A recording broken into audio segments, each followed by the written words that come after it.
Assalamualaikum warahmatullahi wabarakatuh, rekan trader Indonesia dimanapun berada. Jumpa lagi, kembali lagi bersama saya Maurits bersama Amarket pada edisi dunia kripto. Mana edisi ini selalu kami lakukan di hari Rabu di pertengahan minggu, dan kami memberikan sedikit informasi tentang pergerakan dunia kripto, terutama itu Bitcoin. Oleh karena itu kami berharap semoga apa yang kami sampaikan ini bisa memiliki sedikit manfaat untuk rekan trader semuanya dalam melihat bagaimana pergerakan Bitcoin selama 1 minggu ke depan. Oke rekan trader, kita tahu di minggu yang telah berlalu Bitcoin bergerak dalam kondisi yang sangat sempit. Secara garis besar kalau rekan trader lihat bagaimana selama 1 minggu ini Bitcoin bergerak sangat datar ya. Secara garis besar dia ini bergerak di antara 119 sampai ke 114. Dari antara 114.608 hingga 100 level tertingginya itu hampir selama 1 minggu di 119 ya rekan trader ya. Saya pakai kacamata dulu biar lebih keren ya rekan trader ya, sabar. Dia bergerak di antara 114 sampai 119.846. Secara garis besar rekan trader, setelah dia mencapai level tertinggi maksimum yang terjadi pada tanggal 14 bulan 7, di mana dia sampai di level 123.201.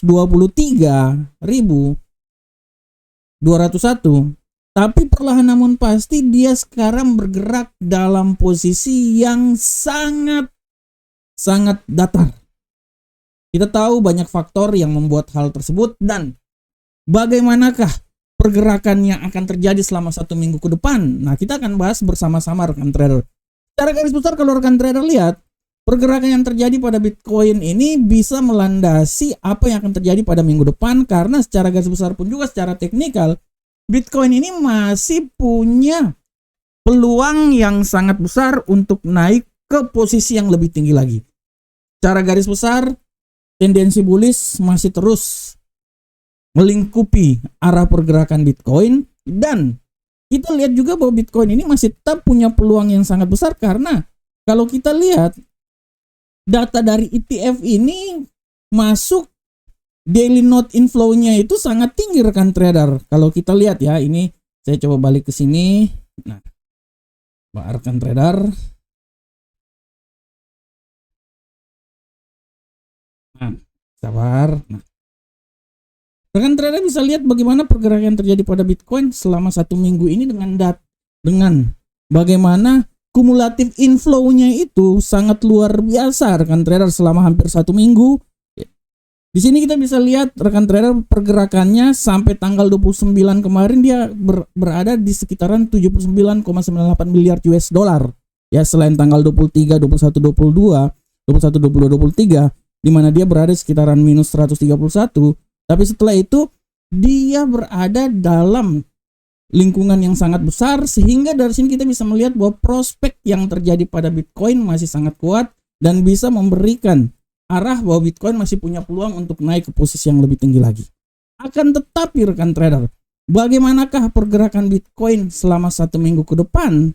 Nah, ini yang harap diperhatikan oleh rekan trader semuanya, bahwa walaupun permintaan institusional pada Bitcoin tetap kuat, rekan trader sudah lihat tadi datanya telah saya sampaikan buat Bitcoin, tapi Bitcoin ini kalau kita lihat bahwa dia sementara ini bergerak sangat konsolidasi.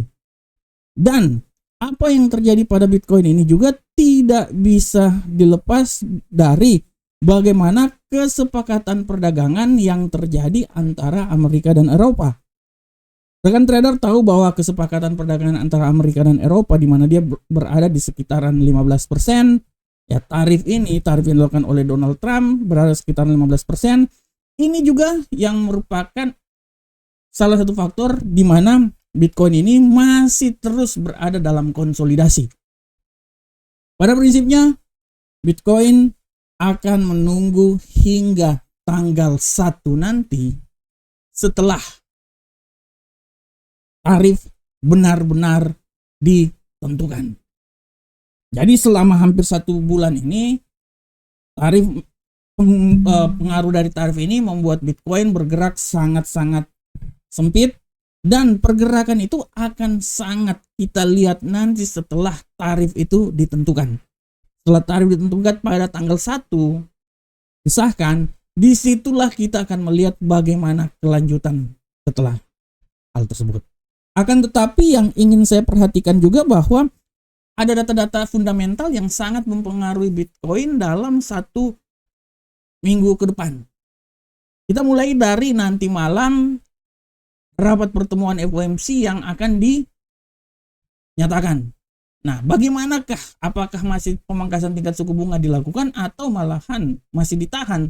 Nah, ini yang akan memberikan sebuah pengaruh yang sangat besar terhadap arah pergerakan Bitcoin ke depan. Selain itu juga yang harap diperhatikan adalah kita akan melihat terutama nanti pada hari Jumat nanti bagaimana data non-farm payroll dikeluarkan. Data-data ini juga yang akan menentukan arah pergerakan pada Bitcoin. Oleh karena itu selama 1 minggu ke depan, minggu ini adalah minggu di mana Bitcoin benar-benar mengadakan konsolidasi, tapi secara garis besar sesuai dengan judul kita bahwa minggu ini minggu konsolidasi dan tidak tertutup kemungkinan akan terus berlanjut sampai minggu depan, rekan trader. Sekali lagi saya bilang bahwa minggu konsolidasi yang telah kita lalui ini, di mana Bitcoin itu berada di antara 116 sampai 119 dan dia berada di ambang 120. Kita tahu bahwa konsolidasi yang terjadi tidak bisa lepas dari data-data fundamental yang terjadi di Amerika. Oleh karena itu yang harap kita perhatikan bahwa setelah kebijakan tarif nanti kita lihat sampai tanggal 1, setelah itu baru kita bisa melihat perlahan namun pasti pergerakan Bitcoin ke depan seperti kayak gimana. Nah, ini yang harap diperhatikan oleh rekan trader semuanya. Sehingga saya bisa bilang bahwa Bitcoin sekarang masih berada di minggu konsolidasi setelah dia mencapai rekor tertinggi pada tanggal 14 bulan 7 yang lalu, 123.000. Sekarang dia agak bergerak di seputaran 116 sampai 119.000 dan konsolidasi ini akan terus berjalan hingga nanti pada saat tarif ditentukan. Walaupun di tengah hal tersebut nanti malam pun juga dini hari Kamis akan ada rapat pertemuan FOMC, kita akan lihat data-data tersebut. Tapi secara garis besar kita bisa lihat bahwa pergerakan Bitcoin saat ini masih berada dalam area konsolidasi. Kita akan lihat. Setelah ini kita akan lihat apakah hasil dari tarif ini akan memberikan sesuatu yang sangat luar biasa untuk Bitcoin untuk naik lagi ke posisi yang lebih tinggi lagi. Nah, kita akan lihat dalam 1 minggu ke depan. Tapi secara garis besar kalau kita lihat rekan trader, pergerakan yang terjadi sampai minggu depan menurut analisa yang coba kami sampaikan, secara garis besar saya bisa bilang bahwa Bitcoin ini masih terus akan berusaha naik ke posisi yang lebih tinggi. Tapi menurut saya dia belum sampai di level ketinggian yang sangat maksimum rekan trader. Dalam analisa yang coba saya buat sampai nanti tanggal 6 nanti, secara garis besar memang Bitcoin masih tetap bergerak konsolidasi, tapi peluang bisa naik kembali lagi ke 123 sangat besar. Tergantung dari nanti tanggal 1 nanti. Oleh karena itu selama 1 minggu ke depan ini analisa yang coba saya sampaikan bahwa Bitcoin masih tetap punya peluang, minimal dia akan mencoba hingga menembus level 122.683. Menurut analisa saya, dia belum sampai di level ketinggian maksimum atau menembus level ketinggian maksimum. Selama 1 minggu ke depan, dia masih tetap akan terus bergerak konsolidasi, belum sampai di level ketinggian maksimum. Oleh karena itu, saya bisa bilang bahwa Bitcoin sampai minggu depan, dia akan bergerak dengan level ketinggian maksimum, kalau memang dia akan bergerak di 122.682. Karena di sekarang ini dia berada di ambang 120.000 rekan trader. Tapi tidak terlalu kemungkinan juga ada sedikit peluang untuk bisa dia jatuh lagi rekan trader. Kejatuhan yang paling rendah selama 1 minggu ke depan menurut analisa saya, dia akan mencoba jatuh dengan level terendah itu di 114. Oleh karena itu Bitcoin masih punya peluang yang sangat besar naik ke posisi yang lebih tinggi Minimal dia akan mencoba hingga menembus level 122.000, tapi di tengah kemungkinan akan naik lebih tinggi, dia masih juga punya peluang untuk bisa bertahan dan bisa jatuh lagi di posisi yang lebih rendah hingga menembus level 114. Oleh karena itu rekan trader, apa yang terjadi pada Bitcoin nanti secara garis besar kalau kita lihat rekan trader, dia akan bergerak melihat segala sesuatu, melihat kalender ekonomi yang terjadi, dan setelah itu kita akan lihat pergerakan yang akan terjadi pada Bitcoin ke depan. Oleh karena itu rekan trader, 122 adalah level tertinggi dan 114 adalah level terendah selama 1 minggu ke depan, dan ini bisa terjadi pada pergerakan Bitcoin hingga tanggal 6 Agustus 2025 nanti. Oke rekan trader, demikianlah prediksi kita minggu ini, demikianlah dunia kripto kita. Semoga apa yang kami prediksikan bisa sedikit memberikan wacana buat rekan trader semuanya. Sampai ketemu kita di edisi dunia kripto minggu depan. Salam profit Indonesia.